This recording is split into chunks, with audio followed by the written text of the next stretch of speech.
قرآن کریم چونکہ ایک ہی دفعہ پورے کا پورا نازل نہیں ہوا بلکہ اس کی مختلف آیات ضرورت اور حالات کے مناسبت سے نازل کی جاتی رہی ہیں،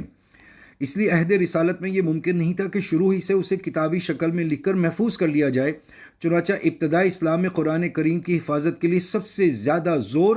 حافظے پر دیا گیا۔ شروع میں جب وحی نازل ہوتی تو آپ صلی اللہ علیہ وسلم اس کے الفاظ کو اسی وقت دہرانے لگتے تھے تاکہ وہ اچھی طرح یاد ہو جائیں، اور اس پر سورہ قیامہ کی آیت میں اللہ تعالیٰ نے آپ کو ہدایت فرمائی کہ قرآن کریم کو یاد رکھنے کے لیے آپ کو عین نزول وحی کے وقت جلدی الفاظ دہرانے کی ضرورت نہیں۔ اللہ تعالیٰ خود آپ میں ایسا حافظہ پیدا فرما دے گا کہ ایک مرتبہ نزول وحی کے بعد آپ اسے نہ بھول سکیں۔ چنانچہ یہی ہوا کہ ادھر آپ پر آیات قرآنی نازل ہوتی اور ادھر آپ کو یاد ہو جاتی۔ اسی طرح حضور صلی اللہ علیہ وسلم کا سینہ مبارک قرآن کا سب سے زیادہ محفوظ گنجینہ تھا، جس میں کسی ادنا غلطی یا ترمیم و تغیر کا امکان نہیں تھا۔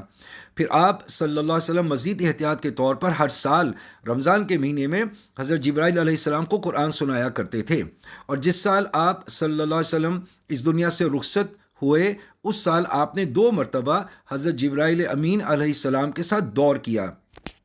پھر صحابہ کرام کو قرآن پاک کے معنی کی تعلیم ہی نہیں دیتے تھے بلکہ اس کے ساتھ الفاظ بھی یاد کرتے تھے، اور خود صحابہ کرام کو قرآن سیکھنے اور اسے یاد رکھنے کا اتنا شوق تھا کہ ہر شخص اس معاملے میں دوسرے سے آگے بڑھنے کی فکر میں رہتا تھا۔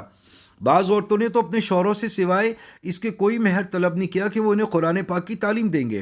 سینکڑوں صحابہ کرام نے اپنے آپ کو ہر غم ما سوا سے آزاد کر کے اپنی زندگی اسی کام کے لیے وقف کر دی تھی۔ وہ قرآن پاک کو نہ صرف یاد کرتے تھے بلکہ راتوں کو نماز میں اسے دہراتے تھے۔ حضرت عبادہ بن صامت رضی اللہ تعالیٰ عنہ فرماتے ہیں کہ جب کوئی شخص ہجرت کر کے مکہ مکرمہ سے مدینہ طیبہ آتا تو آپ اسے ہم انصاریوں میں سے کسی کے حوالے فرما دیتے تاکہ وہ اسے قرآن سکھائے، اور مسجد نبوی میں قرآن سیکھنے سکھانے والوں کی آوازوں کا اتنا شور ہونے لگا کہ رسول اللہ صلی اللہ علیہ وسلم کو یہ تاکید فرمانا پڑی کہ اپنی آوازوں کو پست کرو تاکہ کوئی مغالطہ پیش نہ آئے۔ چنانچہ تھوڑی ہی مدت میں صحابہ کرام کی ایک ایسی بڑی جماعت تیار ہو گئی جسے قرآن کریم ازبر حفظ تھا۔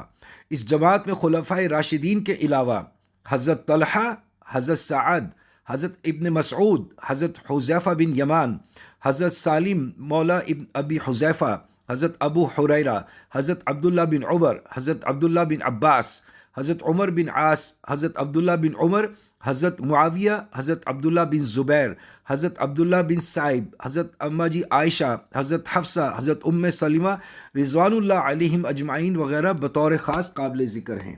غرض ابتدائی اسلام میں زیادہ زور حفظ قرآن پر دیا گیا، اور اس وقت کے حالات میں یہی طریقہ زیادہ محفوظ اور قابل اعتماد تھا، اس لیے کہ اس زمانے میں لکھنے پڑھنے والوں کی تعداد بہت کم تھی۔ کتابوں کو شائع کرنے کے لیے پریس وغیرہ کے ذرائع تو موجود نہ تھے، اس لیے اگر صرف لکھنے پر اعتماد کیا جاتا تو نہ قرآن کریم کی وسیع پیمانے پر اشاعت ہو سکتی تھی، نہ اس کی قابل اعتماد حفاظت۔